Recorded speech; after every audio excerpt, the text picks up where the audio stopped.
for you. It is arguably the most positive, concrete step towards peace in Gaza since the war began 2 years ago. Israel today confirming that a ceasefire agreement took effect at noon local time Friday.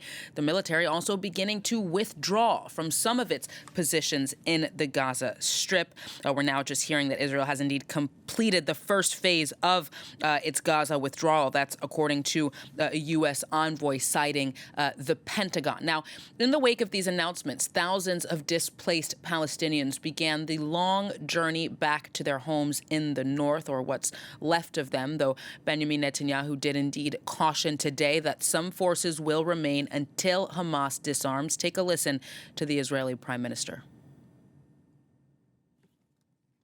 I knew all along that if we pushed into Hamas's last major stronghold, Gaza City, and if we destroyed the positions it controlled, Hamas would try and save itself. I also thought that if we added to our military pressure the immense diplomatic pressure of our friend President Trump, these efforts combined would force Hamas to return all our hostages, while the army remains deep in Gazan territory and controls all of its strategic points.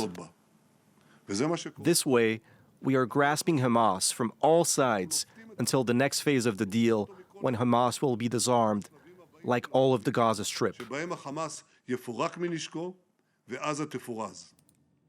Well, for more, we're going to cross now to our Israel correspondent, then Noga Tarnopolsky.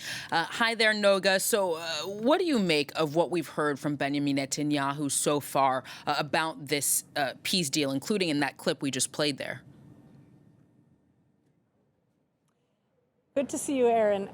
That is really a very telling clip, and it has to be seen in the context of Prime Minister Netanyahu trying to find his steps right now in the domestic Israeli political arena. Notice what he did not say, for example. He did not congratulate either President Trump or himself for having signed an agreement, the comprehensive agreement to end the war in Gaza, which is in fact what Israel is committed to. He doesn't mention an end to the war. He does not even mention a ceasefire, which is another thing Israel committed to. Instead, he's telling Israelis we're getting the hostages back and we are going to stay in deep in Gaza, he says, forever. Now, of course, this contradicts the terms of Donald Trump's plan, but what we're seeing here is a bit of a high wire act for a prime minister who has contradicted himself and who has left his people very, very confused. I think the confusion among Israelis is the reason that Netanyahu scrambled to make this, very sudden statement today to try and explain things in a way that is favorable to him. Now, of course, he is undertaking a very popular step.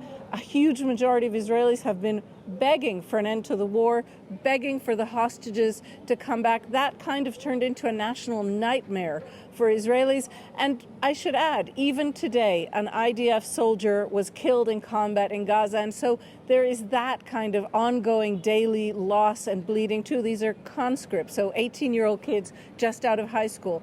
So it is a popular move in Israel, but it's not necessarily popular for Netanyahu among his base. And he's trying to maneuver in that space right now.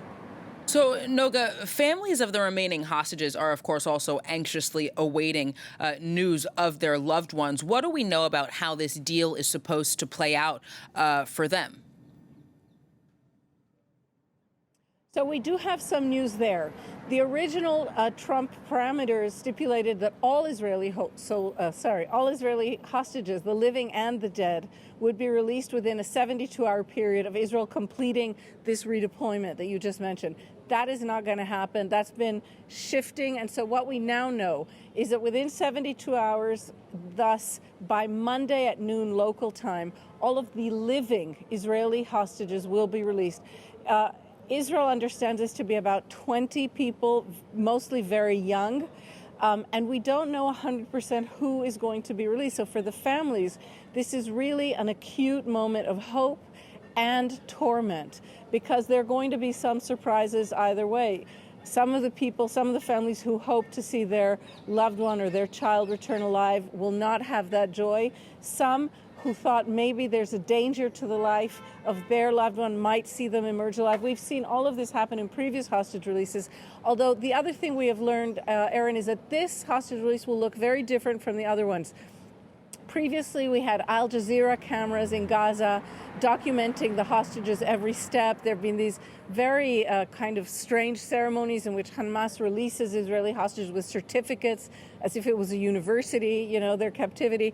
None of that is going to happen now, at least it's not supposed to. The hostages are supposed to be released with no media coverage, very discreetly, put immediately upon their release into Red Cross vehicles, and we may not get a sight of them until we see them in those vehicles of the Red Cross being brought to Israeli army positions that have already been set up, especially to receive them. And we're going to wait and see. I expect that Sunday and Monday are going to be very major days in terms of our coverage. And don't forget that President Trump is expected to have what's called a flying visit, just a few hours, basically a victory tour of Israel, either Sunday or Monday. I think it may depend on when the hostages will be released.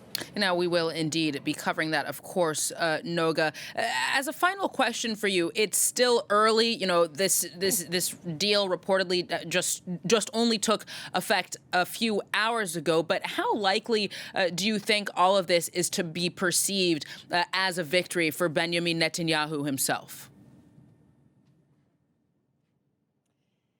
Look, politically, within Israel, that's the $24 million question right now.